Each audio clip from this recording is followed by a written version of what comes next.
শিক্ষার্থীরা আসসালামু আলাইকুম। আজকে আমি তোমাদের পদার্থবিজ্ঞান বইয়ের চতুর্থ অধ্যায় কাজ, শক্তি ও ক্ষমতা এই অধ্যায়ের গাণিতিক সমস্যা নিয়ে আলোচনা করব। তো দেখো, আমি এখানে 1 এবং 2 এই দুইটা গাণিতিক সমস্যা লিখেছি। তো প্রথম গাণিতিক সমস্যা হলো কি, 4 কেজি ভরের একটি বস্তুকে 40 মিটার পার সেকেন্ড বেগে খাড়া উপরের দিকে নিক্ষেপ করা হলো। নিক্ষেপের 2 সেকেন্ড পরে বস্তুটির বেগ কত হবে? প্রথম প্রশ্ন। দ্বিতীয় প্রশ্ন হলো, কত উচ্চতায় বস্তুটির বিভব শক্তি গতিশক্তির দ্বিগুণ হবে? অর্থাৎ বিভব শক্তি হবে গতিশক্তির দ্বিগুণ। তো আমরা প্রথম অঙ্কটা সমাধান করি। তো দেখো, এর আগে আমি অঙ্কের চিত্রটা একটু অঙ্কন করি। দেখো, এই হলো ভূমি। ভূমি থেকে 40 মিটার পার সেকেন্ড বেগে একটা বস্তুকে খাড়া উপরের দিকে নিক্ষেপ করা হলো। তো বস্তুটি এইভাবে, অর্থাৎ উপরে উঠবে। বস্তুটি এখান থেকে 40 মিটার পার সেকেন্ড বেগে নিক্ষেপ করা হলো। তাহলে যে বেগে বস্তুটি নিক্ষেপ করা হলো সেটা হলো বস্তুটির আদি বেগ। এরপরে বস্তুটি ধীরে ধীরে ধীরে ধীরে উপরে উঠবে। ধরে নিলাম বস্তুটি সর্বোচ্চ উচ্চতা হলো এই বিন্দু, অর্থাৎ বস্তুটি এতটুকু উপরে উঠতে পারে এবং সর্বোচ্চ উচ্চতা হলো এইচ। তো এখন দেখো, প্রথম প্রশ্ন কি বলছে, নিক্ষেপের 2 সেকেন্ড পরে বস্তুটির বেগ কত হবে? তো দেখো, নিক্ষেপের 2 সেকেন্ড পরে বেগ, আমরা বেগের সূত্র কি জানি? v equal u minus g t. এখানে কেন মাইনাস হলো? দেখো, বস্তুটি খাড়া উপরের দিকে নিক্ষেপ করা হয়েছে, তাহলে বস্তুটি অভিকর্ষ বলের বিরুদ্ধে যাচ্ছে, আর অভিকর্ষ ত্বরণ ক্রিয়া করে নিচের দিকে। তাহলে অভিকর্ষ ত্বরণ হলো নিচের দিকে আর বস্তুটি যাচ্ছে উপরের দিকে, এই কারণে মাইনাস হলো। আমি এই ব্যাখ্যা তোমাদের আগেও দিয়েছি। তো দেখো, এখানে ইউ এর মান কত? ইউ এর মান 40 মিটার পার সেকেন্ড, অর্থাৎ উপরের দিকে নিক্ষেপ করা হলো, সেটা হলো আদি বেগ। জি এর মান 9.8 metre per second square. T কত? 2 সেকেন্ড। তাহলে দেখো, v equal to u minus g t. U এর মান কত? 40 মাইনাস জি এর মান 9.8 ইনটু টি এর মান 2, তাহলে কত হলো? 40 মাইনাস 19.6, তাহলে কত হলো? 20.4 মিটার পার সেকেন্ড।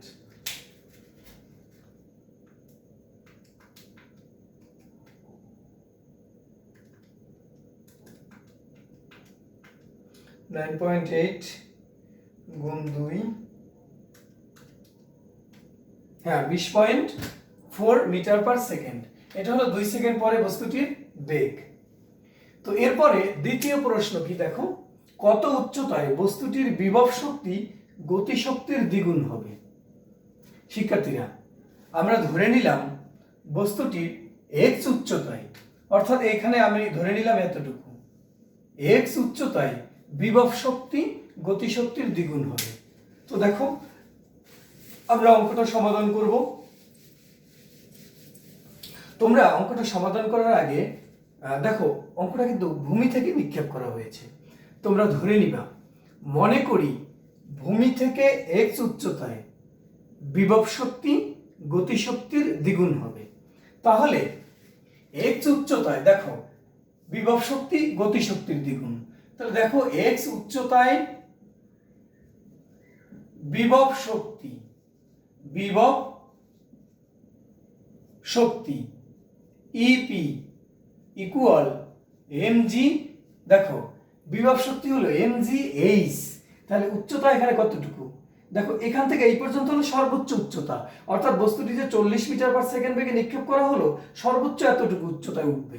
এখানে আমাদের সর্বোচ্চ উচ্চতা দরকার নেই, আছে যে কত উচ্চতায় বিভব শক্তি গতিশক্তির দ্বিগুণ হবে। আমি ধরে নিলাম ভূমি থেকে এক্স উচ্চতায় বিভব শক্তি গতিশক্তির দ্বিগুণ হবে। তাহলে এক্স উচ্চতায় বিভব শক্তি কি? MG x. এরপরে এখানে বিভব শক্তি বের করলাম আর এখানে গতিশক্তি বের করব। তাহলে এক্স উচ্চতায় গতিশক্তি কত? এক্স উচ্চতায় গতি শক্তি ইকে equal half m v square. তো দেখো এইটা হলো গতিশক্তি। এখন এই ভিটা কি? ভি হলো এক্স উচ্চতায় বেগ। দেখো এখানে বেগ ছিল 40, এরপরে ধীরে ধীরে উপরে যাবে, বেগের মান ধীরে ধীরে কি হ্রাস পাবে। এখন এক্স উচ্চতায় যে বেগ সেই বেগটাই হলো এখানে ভি। তাহলে এক্স উচ্চতায় বেগ আমি কিভাবে বের করব? দেখো আমি জানি v square equal u square minus 2g h. এই সূত্র আমি জানি। কিভাবে? বস্তু যখন উপরে নিক্ষেপ করা হয় তখন সূত্র হলো কি v square equal u square minus 2gh। উপর থেকে ছেড়ে দিলে হয় প্লাস, যেহেতু উপরে যাচ্ছে অভিকর্ষ বলের বিরুদ্ধে যাচ্ছে এই কারণে এখানে মাইনাস। তো এখন আমি তো এক্স উচ্চতায় বেগ লাগবে আমার, এই কারণে এইচ না হয়ে গেছে কি এক্স। তো এখন তোমরা দেখো এই ইউ এর মান কত? ইউ এর মান হলো 40 স্কয়ার মাইনাস 2 ইন্টু জি এর মান 9.8 ইন্টু এক্স। তাহলে কত হলো? 40 এর স্কয়ার করলে হয় 1600 মাইনাস 9.8 এর 2 দিয়ে গুণ করলে হয় কত? 19.6 এক্স। তাহলে এটা হলো কার মান? ভি স্কয়ারের মান। অর্থাৎ এই ভি স্কয়ারের মান এখানে ভি এর মানটা আমাদের লাগবে। তাহলে ভি রুট করলেই আমাদের ভি এর মান হয়ে যায়। তবে এখানে আমাদের দরকার হচ্ছে ভি স্কয়ারের মান, আমরা রুট আর এই কারণে করব না। তো দেখো প্রশ্ন মতে কি বলছে? বিভব শক্তি হবে গতি শক্তির দ্বিগুণ। অর্থাৎ দেখো ইপি সমান 2 ইকে, অর্থাৎ বিভব শক্তি গতিশক্তির দ্বিগুণ। বিভব শক্তি হলো গতিশক্তির দ্বিগুণ। দেখো বিভব শক্তি গতিশক্তির দ্বিগুণ।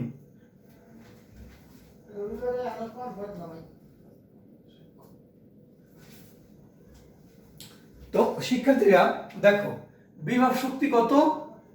mg x, আর গতিশক্তি কি? 2 into half m v square. দেখো mg x সমান এই 2 আর এই 2 আমি কেটে দিলাম, তাহলে কি হলো m। আর বি স্কয়ারের মান কত?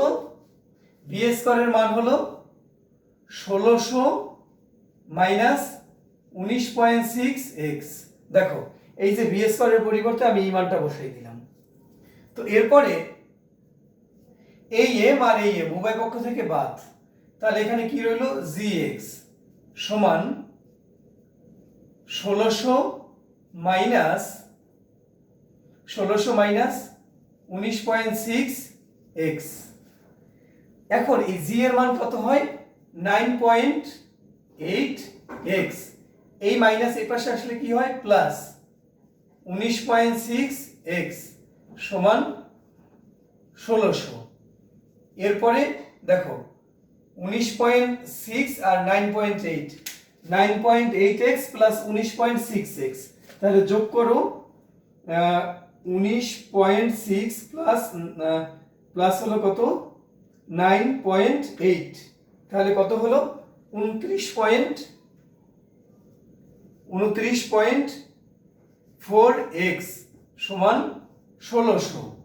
আচ্ছা এরপরে দেখো শিক্ষার্থীরা, এরপর আমরা এগুলো মুছে দিই, আমরা উপরে অঙ্কটা সমাধান করে ফেলি।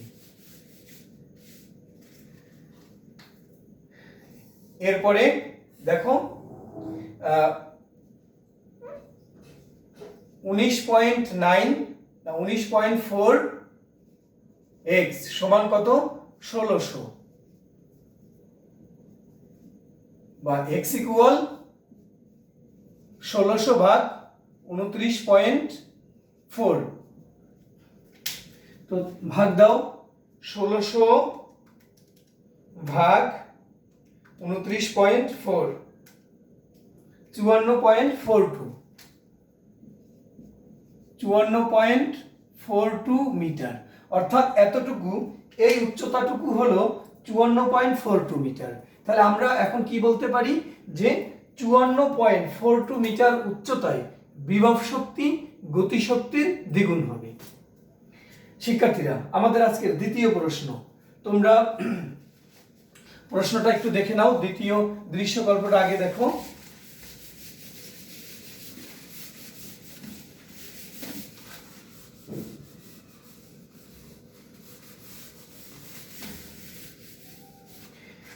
দেখো শিক্ষার্থীরা, একটা বস্তু এ অবস্থানে, বস্তুটির ভর কত? 5 কেজি। 5 কেজি ভরের বস্তু এ অবস্থানে স্থির অবস্থায় আছে। এরপরে বস্তুটিকে এ অবস্থান থেকে মুক্তভাবে ছেড়ে দেওয়া হলো, অর্থাৎ এই এ অবস্থান থেকে বস্তুটাকে মুক্তভাবে ছেড়ে দেওয়া হলো, আর বস্তুটির উচ্চতা হলো 60 মিটার। এরপরে দেখো আরেকটা সম্পর্ক দেয়া আছে, দেখো এবি, এবি সমান সমান 1/4 এসি, অর্থাৎ এই সি হলো ভূমি, এ সি অর্থাৎ উচ্চতা হলো 60 মিটার, তাহলে এসি এর 4 ভাগের 1 ভাগ হলো এবি। এসি এর অর্থাৎ এই উচ্চতার 4 ভাগের 1 ভাগ হলো এবি, তাহলে দেখো এবি, এবি সমান 1/4 এসি। এসি হলো এখান থেকে এই পর্যন্ত। দৃশ্যকল্প গেল। এখন প্রথম অঙ্ক, ভূমি থেকে কত, আচ্ছা ভূমি থেকে এ বিন্দুতে বস্তুটি উঠাতে যদি 2 মিনিট সময় লাগে তবে কত ক্ষমতা প্রয়োগ করা হয়েছিল? শিক্ষার্থীরা, আমরা নতুন একটা অঙ্ক করতেছি, এই অঙ্ক আমরা আগে করিনি, ক্ষমতার অঙ্ক। কত ক্ষমতা প্রয়োগ করা হয়েছিল? দ্বিতীয় প্রশ্ন কি, বি ও সি বিন্দুতে, অর্থাৎ বি বিন্দুতে এবং সি বিন্দুতে, অর্থাৎ ভূমি স্পর্শ করার ঠিক পূর্ব মুহূর্তে শক্তির সংরক্ষণশীলতা নীতি অনুসৃত হয়েছিল কি? গাণিতিক বিশ্লেষণ দাও। তো দেখো প্রথম অঙ্ক, ভূমি থেকে এ বিন্দুতে বস্তুটি উঠাতে যদি 2 মিনিট সময় লাগে তবে কত ক্ষমতা প্রয়োগ করা হয়েছিল? দেখো এখানে উচ্চতা এইচ সমান 60 মিটার, তারপরে কি দেয়া আছে? সময় টি 2 মিনিট সমান 2 × 60, কত হলো? 120 সেকেন্ড। তো এরপরে দেখো ক্ষমতা, ক্ষমতা পি ইকুয়াল হোয়াট? দেখো শিক্ষার্থীরা, আমরা জানি ক্ষমতা পি ইকুয়াল W/T। এখানে W কি? কাজ, আর সময় হলো কি?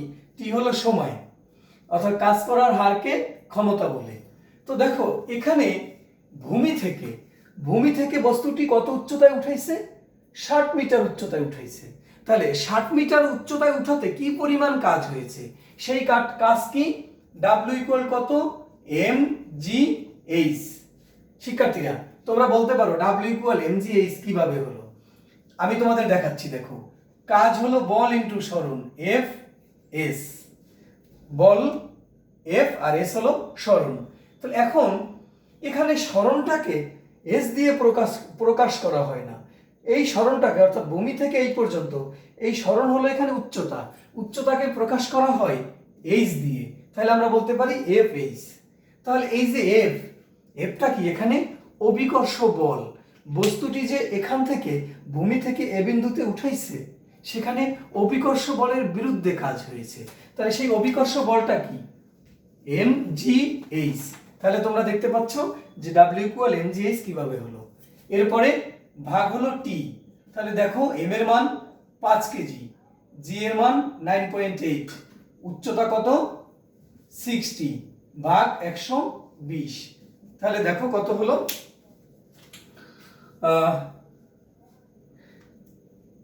5 × 9.8 × 60 ভাগ 120, তাহলে দেখো 24.5 ওয়াট, 24.5 ওয়াট এত ক্ষমতা প্রয়োগ করা হয়েছিল। আচ্ছা শিক্ষার্থীরা, দ্বিতীয় অঙ্ক, বি ও সি বিন্দুতে শক্তির সংরক্ষণশীলতা নীতি অনুসৃত হয়েছিল কি? গাণিতিক বিশ্লেষণ দাও। তো দেখো আমরা 2 নম্বর অঙ্কটা সমাধান করি। বি বিন্দুতে বস্তুটি এ বিন্দু থেকে ছেড়ে দিলে বি বিন্দুতে আসবে। এখন বি বিন্দুতে যখন বস্তুটি আসবে তখন বি বিন্দুতে বস্তুটি একটা বেগে থাকবে, এবং তখন এতটুকু উচ্চতায় থাকবে বস্তুটির উচ্চতা হলো এতটুকু। আর এখান থেকে যখন ছেড়ে দেওয়া হয়েছে ধীরে ধীরে এখানে তো আদিবেগ 0, কারণ এখানে বস্তুটি স্থির অবস্থায় ছিল। ধীরে ধীরে বেগের মান বাড়তে বাড়তে বি বিন্দুতে একটা বেগ অর্জন করেছে। তাহলে বি বিন্দুতে বস্তুটি গতিশীল অবস্থায় আছে এবং বি বিন্দুর উচ্চতা আছে। তাহলে যেহেতু বি বিন্দুর উচ্চতা আছে মানে সেখানে বিভব শক্তি আছে। আবার বি বিন্দুতে যেহেতু বস্তুটি গতিশীল তার মানে সেখানে গতিশক্তিও আছে। এরপরে সি বিন্দুতে আসবে। যখন সি বিন্দুতে আসবে কোনো উচ্চতা থাকবে না। সি বিন্দুতে সমস্ত শক্তি গতিশক্তি। এখানে উচ্চতা যেহেতু নেই, এখানে বিভব শক্তি 0। তাহলে দেখো আমরা অঙ্কটা সমাধান করে ফেলি। দেখো এখানে এসি সমান কত দেওয়া আছে? 60 মিটার। আর এবি সমান কত? 1/4 এসি। তাহলে লেখো 1/4 ইন্টু এসির মান কত? 60। তাহলে কত? 15 মিটার। দেখো এ থেকে এবি এতটুকু হলো, এখান থেকে এই পর্যন্ত এতটুকু 15 মিটার। তাহলে এতটুকু কত? তোমরা অবশ্যই বুঝতে পারতেছো এতটুকু কত, কারণ এখান থেকে এই পর্যন্ত হলো 60 মিটার। এটুকু যদি 15 হয় তাহলে বিসি এর মান কত? 60 - 15 = 45 মিটার। তাহলে দেখো এই এবি এইটাকে আমরা এইচন ধরি, এখান থেকে এই পর্যন্ত এতটুকু ধরলাম আমরা এইচন। আর সুতরাং বিসি সমান কত? এসি থেকে এবি মাইনাস এবি, এইটাকে আমরা H2 ধরি, বিসি কে ধরি H2 সমান কত? এসি মাইনাস এবি, অর্থাৎ 60 - 15 সমান 45 মিটার। তো দেখো এখান থেকে এতটুকু হলো, এতটুকু 45 মিটার। আমরা এই দুইটা দূরত্ব আমরা বের করে ফেললাম। আমরা এখানে লিখে রাখি এবি সমান, এটা তো এইচন, এবি সমান এইচন ধরলাম, এইচন সমান 15 মিটার। আর বিসি সমান আমরা ধরলাম H2 সমান এখানে কত? 45 মিটার। 45 মিটার অর্থাৎ এতটুকু 45 আর এতটুকু 15, দুইটা যোগ করলে হয় 60 মিটার। এরপরে আমরা এগুলো মুছে দেই। এখন বস্তুটি যখন বি বিন্দুতে থাকবে তখন উচ্চতা এতটুকু। তাহলে বি বিন্দুতে বস্তুটির বিভব শক্তি, বি বিন্দুতে বিভব শক্তি ইপি সমান mg। দেখো বি বিন্দুর উচ্চতা কত? ভূমি থেকে কত উচ্চতায় আছে? 45। এইটাকে আমরা কি ধরেছি? H2। তাহলে mg H2 সমান কত? m এর মান 5, g এর মান 9.8, H2 এর মান 45। তাহলে দেখো এখানে কত হয়? 5 ইন্টু 9.8 ইন্টু 45 কত হলো? 2205 এত জুল। এটা হলো বি বিন্দুতে বিভব শক্তি। এখন বি বিন্দুতে গতিশক্তি ইকে সমান half m v square. Half m এর মান কত? 5 ইন্টু ভি স্কয়ারের মানটা আমাদের জানা নেই। অর্থাৎ বি বিন্দুতে যে বেগ আছে সেই বেগের মানটা কত? দেখো তো বস্তুটি বি বিন্দুতে যে আসলো কোথা থেকে আসছে? এ বিন্দু থেকে আসছে। তাহলে এ বিন্দুতে বস্তুটি স্থির অবস্থায় ছিল, এ বিন্দুতে বেগ 0। এরপরে ধীরে ধীরে কোথায় আসছে? বি বিন্দুতে আসছে। বি বিন্দুতে যখন বস্তুটি আসবে তখন বস্তুটির মোট অতিক্রান্ত দূরত্ব এ থেকে বি অর্থাৎ 15 মিটার। তাহলে বি বিন্দুতে বেগের মানটা বের করে নিতে হবে। বেগ হলো v square equal u square plus 2g h হলো এখান থেকে এ থেকে বি এর অতিক্রান্ত দূরত্ব। শিক্ষার্থীরা তোমরা এখানে অনেকে ভুল করো, অনেকে নিচ থেকে দূরত্বটাকে ধরো। অবশ্যই ধরবা না। কেন ধরবা না? বস্তুটি আসছে তো এ থেকে বিতে, তাহলে আদি অবস্থান এ, শেষ অবস্থান বি। তাহলে আদি অবস্থান থেকে শেষ অবস্থানে যেতে কত বেগ অর্জন করছে, সেই বেগ অর্জন করছে, সেই দূরত্ব, সেই বেগটা যদি তোমার বের করতে হয় তাহলে দূরত্ব কি, আদি অবস্থান থেকে শেষ অবস্থান, আদি অবস্থানে শেষ অবস্থান বি, তাহলে দূরত্ব 15, এইটাকে ধরা হয়েছে h1। তাহলে এখানে কি হবে h1। তো ইউ এর মান 0² প্লাস 2 ইন্টু জি h1, তাহলে এখানে দেখা যায় 2g h1। তাহলে দেখো শিক্ষার্থীরা এই ভি স্কয়ারের মান কি 2g h1, লেখো 2g h1, এই 2 আর এই 2 কাটা গেল, তাহলে কি হলো 5g h1, 5g এর মান 9.8 ইন্টু h1 এর মান 15, তাহলে কত হলো দেখো 5 ইন্টু 9.8 ইন্টু 15, 735, 735 জুল। তাহলে মোট শক্তি কত হলো, মোট শক্তি অর্থাৎ বি বিন্দুতে বিভব শক্তি, বি বিন্দুতে গতি শক্তি, তাহলে বি বিন্দুতে মোট শক্তি ই সমান কত ইপি প্লাস ইকে, তাহলে ইপি কত 2205 প্লাস ইকে কত 735, কত হলো 735 প্লাস 2205 2940 জুল। তো আমরা এখানে লিখে রাখি বি বিন্দুতে মোট শক্তি ই পেলাম আমরা কত 2940 জুল, 40 জুল, 2940 জুল। এরপরে আমরা দেখব সি বিন্দুতে মোট শক্তি, অর্থাৎ সি বিন্দুতে মোট শক্তি যখন হিসাব করব, সি বিন্দুতে দেখো কোনো উচ্চতা নেই, সি বিন্দুতে কোনো বিভব শক্তি থাকবে না, গতিশক্তি কি সবই হবে এই যে 2940 জুল, এটা সবই গতিশক্তি আমরা পাবো। তো দেখি শিক্ষার্থীরা আমরা পাই কিনা।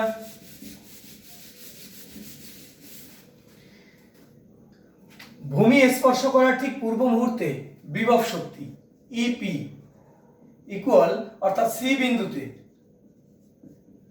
বিন্দুতে বিভব শক্তি ইপি এমজি এইচ, দেখো এম এর মান আছে 5, জি এর মান 9.8, এইচ এর মান 0 সমান 0, তাহলে বি বিন্দুতে সি বিন্দুতে মোট সি বিন্দুতে বিভব শক্তি হলো 0 জুল। তাহলে সি বিন্দুতে গতিশক্তি, সি বিন্দুতে গতিশক্তি, সি বিন্দুতে গতি শক্তি ইকে সমান হাফ এম বি স্কয়ার। দেখো এম এর মান আমাদের জানা আছে, কিন্তু সি বিন্দুতে বেগের মান আমাদের জানা নেই। সি বিন্দুতে বেগ মানে হলো এই যে এ থেকে যখন বস্তুটি ছেড়ে দেওয়া হলো ধীরে ধীরে ধীরে ধীরে আসবে, বেগের মান বাড়তে বাড়তে ঠিক ভূমি স্পর্শ করার পূর্ব মুহূর্তে যে বেগ সেইটাই হলো সি বিন্দুতে বেগ। তাহলে দেখো সেই বেগটা আমরা কিভাবে বের করব, সূত্র একই, সূত্র হলো এই একই সূত্র v square equal u square plus 2জি এইচ। এইচ কি এখানে, এইচ হলো এখান থেকে এই পর্যন্ত, দেখো এতটুকুকে আমি ধরছি h1, এতটুকু h2, আর এ থেকে সি পর্যন্ত টোটালটা হলো h। এখন এ থেকে সি পর্যন্ত দূরত্ব কেন নেওয়া হয়, দেখো বস্তুটি এখান থেকে মুক্তভাবে ছেড়ে দেওয়া হলো, যখন সি বিন্দুতে আসবে তখন বেগ নির্ণয় করব। তাহলে এটা হলো এ হলো আদি অবস্থান, সি হলো শেষ অবস্থান, তাহলে আদি অবস্থান থেকে শেষ অবস্থান দূরত্ব কত 60 মিটার, তাহলে এখানে এইচ এর মান কত 60। তাহলে দেখো ইউ এর মান 0² 2জি এইচ, তাহলে কি হলো 2জি এইচ। তাহলে দেখো হাফ ইন্টু এম এর মান 5 ইন্টু 2 ইন্টু জি এইচ, 2জি এইচ, 2 কাটা গেল, তাহলে 5 into g h, 5 into g এর মান 9.8 ইন্টু এইচ এর মান 60, তাহলে দেখো এখানে কত হয় 5 ইন্টু 9.8 ইন্টু 60, 2940 জুল। তো শিক্ষার্থীরা সি বিন্দুতে ইপি হলো 0, ইকে হলো 2940। তাহলে সি বিন্দুতে মোট শক্তি ই সমান কত? ইপি প্লাস ইকে। তাহলে ইপি কত? 0 প্লাস 2940 সমান কত? 2940 জুল।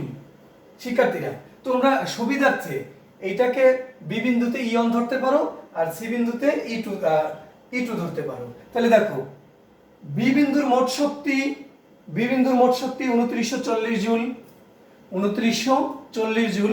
আবার সি বিন্দুর মোট শক্তিও আমি কত পেলাম? 2940 জুল। অর্থাৎ শক্তির একই হলো, শক্তির মান একই, শক্তির কোনো পরিবর্তন হয়নি। তাহলে সংরক্ষণশীলতা নীতি কি ছিল?